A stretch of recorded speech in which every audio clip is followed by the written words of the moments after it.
आपको शायद नहीं मिल पाएंगे। हस्तलिखित ग्रंथों में मिल सकते हैं, मगर प्रकाशित पुस्तकों में ये उपलब्ध नहीं है, संभव नहीं है। मगर इस प्रकार से केवल 1.25 घंटा, 1 घंटा 40 मिनट मंत्र जाप करते हुए उस जल को आप रोगी को पिलाइए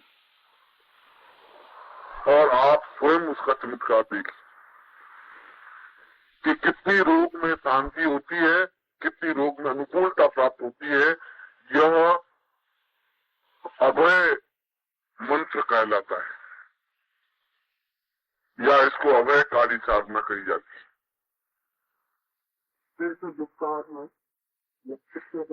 किसी भी साइड आपको नहीं, कोई भी आसन हो, कैसे भी वस्त्र हो, कोई भी दिशा हो, आंखों का नहीं, कारी साधना रात्रि को ही 9 से 3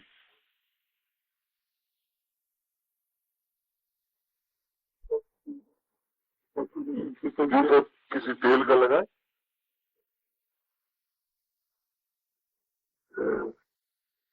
यदि इस मंत्र को कोई सिद्ध कर ले 1.25 लाख मंत्र जाप करके,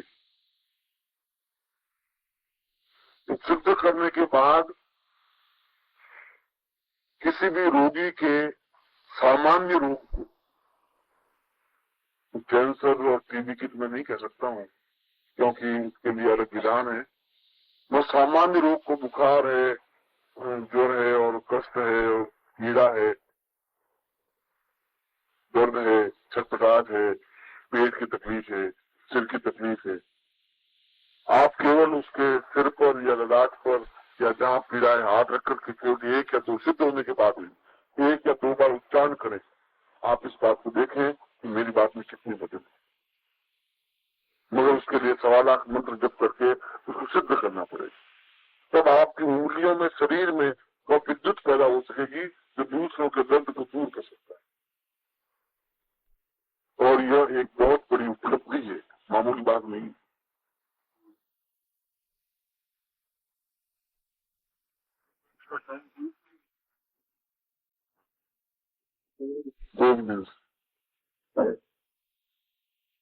मूल रूप से महाकाली साधना के लिए सबसे अच्छे दिन होते हैं नवरात्रि के, या कृष्ण पक्ष की पंचमी, कृष्ण पक्ष की चतुर्दशी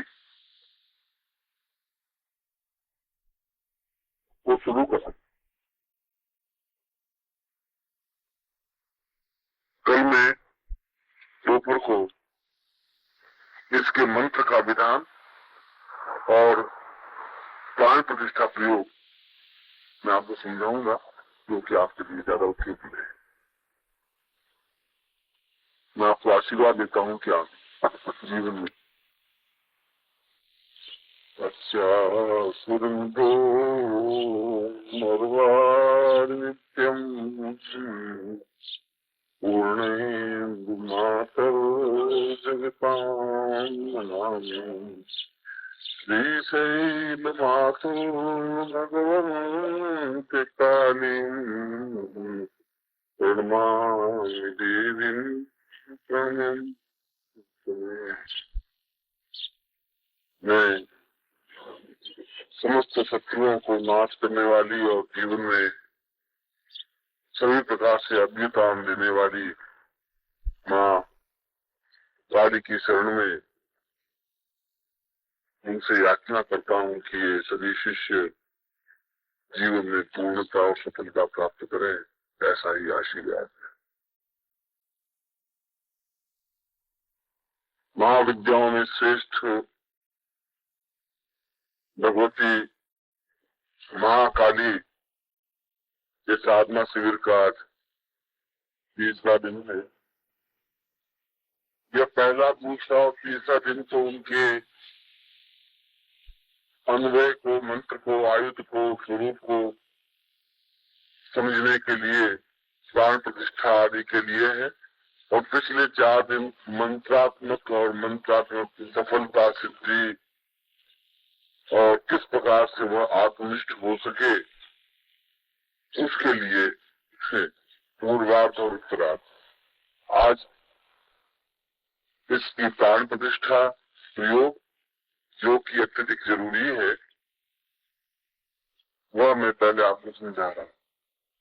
प्राण प्रतिष्ठा से तात्पर्य यह है कि किसी भी मूर्ति या चित्र या यंत्र अपने आप में कोई विशेष प्रभाव युक्त नहीं होता है। मनुष्य भी अपने आप में प्रभाव युक्त नहीं होता है। यदि केवल शिष्य या केवल व्यक्ति स्व शरीर स्व प्राण विद्यमान है, तब भी वह प्राण प्रतिष्ठा युक्त, जैसा कि मैंने बताया कि दीक्षित या दीक्षा युक्त नहीं है, उसमें विशेष शक्ति का संचार नहीं है, तब तक उसकी ऊर्ध्वगामी प्रक्रिया या जीवन में ऊंचा उठने की जो प्रक्रिया होनी चाहिए वो नहीं हो पाती। जीवन में दो स्थितियां हैं। हमारे शरीर के दो भाग हैं।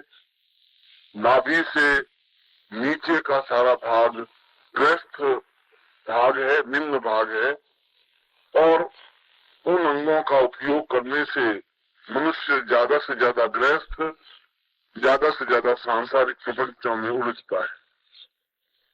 नाभि से ऊपर का सारा भाग ऊर्ध्व चेतना युक्त कहा जाता है, और ऊपर का भाग जागृत होने से व्यक्ति ऊर्ध्वमुखी बनता है, प्राण चेतना युक्त बनता है, ब्रह्मांड साधना में युक्त बनता है और ब्रह्ममय बनता है। व्यक्ति की दोनों प्रवृत्तियां हैं। निम्न प्रवृत्तियां बिना प्रयास के संभव है, और नाभि से ऊपर की प्रवृत्तियों के लिए विशेष ज्ञान, विशेष मार्गदर्शन, विशेष अध्ययन और विशेष अध्ययता की जरूरत है। हम जो ये साधना में बैठे हैं, ये ऊर्ध्वमुखी साधना के लिए है, जीवन को अभ्युत्थान देने की साधना के लिए है, जीवन को ऊंचा उठाने की साधना के लिए है। इसलिए चाहे आपके सामने किसी भी प्रकार की साधना हो, यदि केवल मूर्ति ही कोई ताकतवान होती तो जयपुर में 300 घराने ऐसे हैं जो मूर्तियों का निर्माण करते रहते हैं, और सैकड़ों लक्ष्मी की मूर्तियां उन्होंने बनाई होंगी और बेची होंगी। यदि मूर्ति ही कोई ताकतवान हो तो उनके घर में 20 लक्ष्मी की मूर्तियां, 30 लक्ष्मी की मूर्तियां तो हर समय विद्यमान रहती है।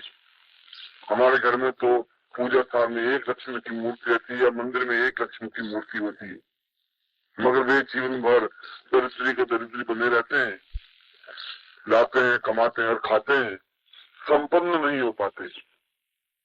मूर्ति अपने आप में संपन्नता नहीं दे सकती, मगर वही मूर्ति वहां से खरीद करके जब मंदिर में स्थापित करते हैं तो विशेष मूर्त में विशेष मंत्रों से उसमें प्राण प्रतिष्ठा करते हैं, और विशेष प्राण प्रतिष्ठा युक्त होने पर ही उस मूर्ति में वह चमत्कार या वह विशेषता आ पाती है जिसकी वजह से उसके अध्ययन से, उसकी सेवा से, उसकी साधना से व्यक्ति संपत्तिवान बन सकता है। इसलिए विश्वामित्र संहिता में एक प्रमाण दिया है कि किस प्रकार से हम ये अनुभव करें। आप इसको समझें, किस प्रकार से अनुभव करें कि यह मूर्ति में प्राण प्रतिष्ठा हुई है या नहीं हुई है। पंडित तो मंत्र पढ़ लेंगे, आप अगर घर में बुलाएंगे पंडित जी को तो पंडित जी कुछ भी मंत्र पढ़ें, आपसे तो वो ज्यादा विद्वान नहीं, क्योंकि वो जो पढ़ेंगे आप समझेंगे कि मंत्र पढ़ रहे हैं, विद्वान है, और वो कह देंगे कि चलो बच्चा ये मूर्ति प्राण प्रतिष्ठा हो गई। वो करते जोधपुर में 5000 पंडितों के घर हैं, और एक घर में अगर 3 की औसत माने बाप और 2 बेटे तो 15,000 पंडित हैं। और यदि बिल्कुल निष्पक्ष दृष्टि से देखा जाए तो मेरी दृष्टि में उन 15,000 पंडितों में केवल 22 या 23 पंडित हैं, बाकी सभी आजीविका वृत्ति करके कमाने खाने वाले पंडित सभी हैं। सभी को मैं नमन करता हूँ, मगर जिनको विद्वान कहा जाना चाहिए ऐसे केवल मेरे हिसाब से 22 या 23 थे। बाकी ब्राह्मण कुछ भूखे नहीं मर रहे हैं, बाकी लोगों को यजमान मिल रहे हैं और यजमानों को वो पंडित मिल रहे हैं। वे पंडित सब विधि भी करवाते होंगे, पूजा पाठ भी करवाते होंगे और यजमान को कल्याण भी करते होंगे, यजमान भी उपकृत होता होगा। मगर जब तक सही ज्ञान नहीं है, जब तक सही मंत्रोच्चारण नहीं है, जब तक विधि रत्यता नहीं है, तब तक किसी प्रकार का लाभ नहीं हो सकता। इसलिए विश्वामित्र संहिता में बताया है कि प्राण प्रतिष्ठा का एक ही कसौटी है कि मूर्ति को या चित्र को या यंत्र को रख दिया जाए और उसके 6 फीट की दूरी पर एक बड़ा शीशा रख दिया जाए मुंह देखने का, बीच में एक पर्दा लटका दिया जाए मलमल का, मलमल के पर्दे के उस तरफ शीशा हो बीच में 3 फुट की दूरी पर, और इधर पंडित बैठ जाए, वो मूर्ति रख दे, यजमान जी बैठ जाए और फिर प्राण प्रतिष्ठा पंडित जी करे। और पूर्ण प्राण प्रतिष्ठा प्रयोग होने के बाद जो ही प्राण प्रतिष्ठा का अंतिम मंत्र उच्चारण हो, उस समय वह पर्दा हटा दिया जाए और पर्दा हटाते ही अगर वो शीशा टूट करके गिर जाता है, तड़क जाता है उसके तेज के प्रभाव से, तो समझना चाहिए कि प्राण प्रतिष्ठा हुई।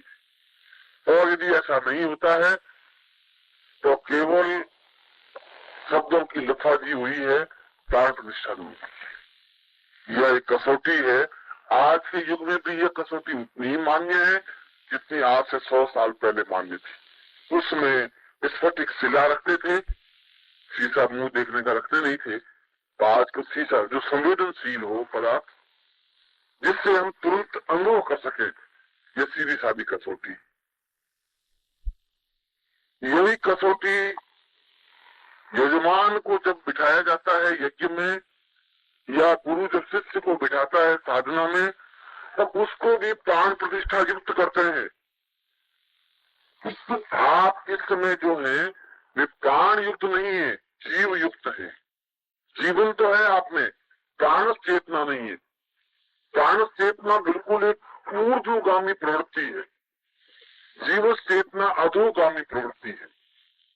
जब जीव शरीर में होता है तब उसके मन में अधोगामी प्रवृत्तियों की भावना ज्यादा रहेगी। यह मेरा पुत्र है, ये मेरी पत्नी है, ये मेरा घर है, ये मेरा मकान है, मुझे ऐसा करना है, ऐसा नहीं करना है, ये पैसा कमाना है, इधर से करना है। केवल 24 घंटों में 23.5 घंटे इसी में चिंतन में आदमी लीन रहता है।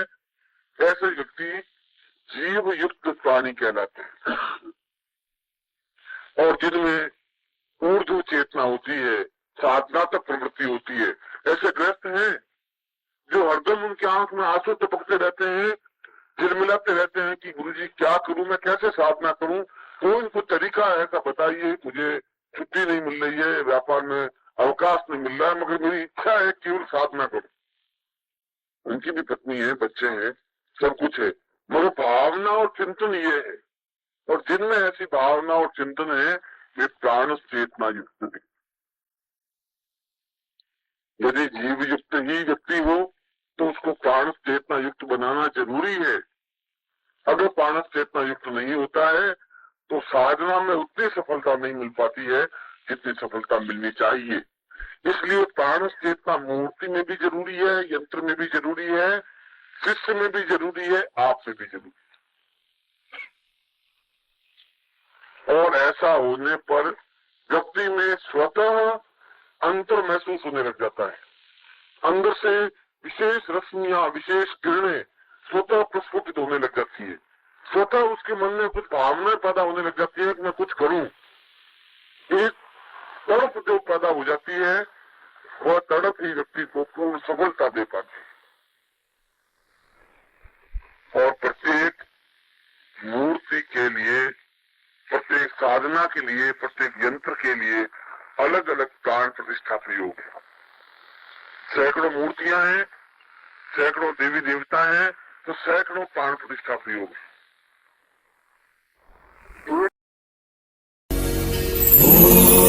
परम